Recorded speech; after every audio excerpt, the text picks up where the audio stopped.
नमस्कार दोस्तों, राजनीति के किस्सों में आपका स्वागत है। मैं हूं आपका दोस्त धर्मेंद्र कवारी।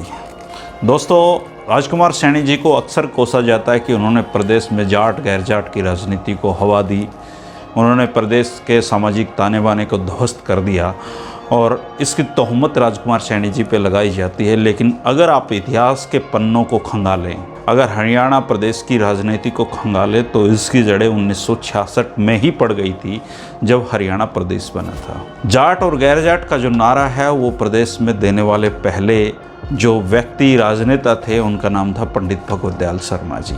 जी हाँ दोस्तों, ये राजनीति का बड़ा ही रोचक किस्सा है और हरियाणा की राजनीति को समझने के लिए इस किस्से की तह में जाना जरूरी है। 5 जुलाई 1966 को सीमा आयोग ने अपनी रिपोर्ट प्रस्तुत कर दी और ये तय हो गया कि 2 अलग अलग प्रदेश होंगे, एक का नाम पंजाब होगा और दूसरे का नाम हरियाणा होगा। और ये भी इसके साथ ही तय था कि दोनों जगह जो विधायकों की संख्या थी वो कांग्रेस की सरकार बनाने के लिए पर्याप्त थी, यानी कि ये तय था कि दोनों ही प्रदेशों में कांग्रेस की सरकार बनेगी। अब हरियाणा में हलचल तेज हो गई, क्योंकि जो कांग्रेस कमेटी का प्रधान बनता वही हरियाणा का पहला मुख्यमंत्री भी बनता। उस समय पंडित भगवत दयाल शर्मा पंजाब कांग्रेस कमेटी के अध्यक्ष थे। उन्होंने हरियाणा प्रदेश कांग्रेस कमेटी के अध्यक्ष बनने के लिए भी तेजी से घोड़े दौड़ाने शुरू कर दिए। लेकिन राजनीति में किसी का भी घोड़ा अश्वमेध यज्ञ की तरह खुला नहीं घूम सकता है, उसको रोकने वाले बहुत लोग होते हैं। हरियाणा में भी एक धड़ा ऐसा था जो पंडित भगवत दयाल शर्मा के घोड़े को रोकना चाहता था और प्रदेश कांग्रेस कमेटी के अध्यक्ष पद पर दावेदारी जताकर पंडित भगवत दयाल शर्मा को पहला मुख्यमंत्री बनाने से रोकने की एक बाकायदा मुहिम शुरू हो गई। उस समय 2 बड़े नेता कांग्रेस से बाहर थे और वो चाहकर भी कुछ नहीं कर पा रहे थे, लेकिन अंदर खाते उन्होंने भी अपनी बिसात बिछानी शुरू कर दी ताकि पंडित भगवत दयाल शर्मा को रोका जा सके।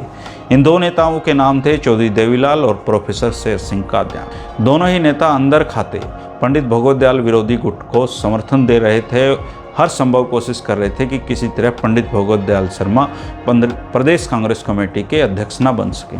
पंडित भगवत दयाल शर्मा भी राजनीति के मंजे हुए खिलाड़ी थे, वो बहुत चतुराई से अपनी चालें आगे बढ़ा रहे थे। कांग्रेस में एक धड़ा और भी था जो पंडित भगवत दयाल शर्मा की राह में चट्टान की तरह खड़ा था। इस धड़े के प्रमुख नेता थे चौधरी रणबीर सिंह हुड्डा, बहन चंद्रावती और चौधरी रिचक राम। तीनों ने बड़ा ही मंथन के बाद अंबाला कांग्रेस कमेटी के सदस्य अब्दुल गफ्फार खां को पंडित भगवत दयाल शर्मा के सामने प्रत्याशी बना दिया। हालांकि तकनीकी रूप से ये एक बहुत बड़ी गलती थी, लेकिन इनको लगता था कि ऐसा करके वो पंडित भगवत दयाल शर्मा को रोक पाएंगे। पंडित भगवत दयाल शर्मा ने उसी समय हरियाणा में एक नारा फेंका और ये नारा था कि कांग्रेस के जाट नेता मुझे इसलिए हराना चाहते हैं क्योंकि मैं ब्राह्मण हूँ। और उस दिन प्रदेश में जाट और गैर जाट का जो नारा है वो खुलकर खेला गया। उस चुनाव में इसी नारे के सहारे पंडित भगवत दयाल शर्मा की नैया पार हुई और वो प्रदेश कांग्रेस कमेटी के अध्यक्ष बन गए हैं। इसी के साथ वो हरियाणा के पहले मुख्यमंत्री भी बने। इससे पहले भी वो हरियाणा में जाट और गैर जाट का नारे का प्रयोग करके देख चुके थे और ये प्रयोग 1962 में उन्होंने झज्जर विधानसभा के चुनाव में किया था। उस समय उनके सामने थे प्रोफेसर शेर सिंह जी, जिनके बारे में पंडित नेहरू भी ये कहा करते थे कि अगर यहाँ से चुनाव में लड़ूं तो मैं भी हार जाऊंगा। उन्होंने पंडित भगवत दयाल शर्मा को भी आगाह किया था कि इस जगह से तुम चुनाव मत लड़ो, जीत नहीं पाओगे। लेकिन पंडित भगवत दयाल शर्मा राजनीति के तेज खिलाड़ी थे। उन्होंने झज्जर विधानसभा का चयन ही इसलिए किया था क्योंकि इस सीट से जीतने के बाद जब हरियाणा अलग प्रदेश बनेगा तो इसमें उनके मुख्यमंत्री की दावेदारी मजबूत होगी।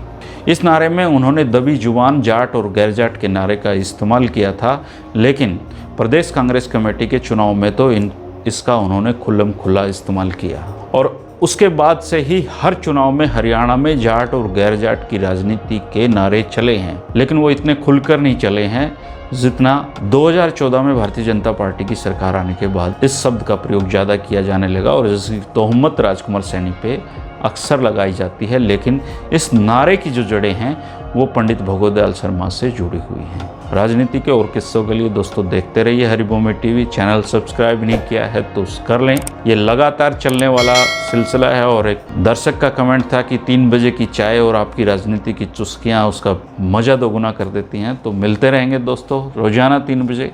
शुक्रिया, नमस्कार।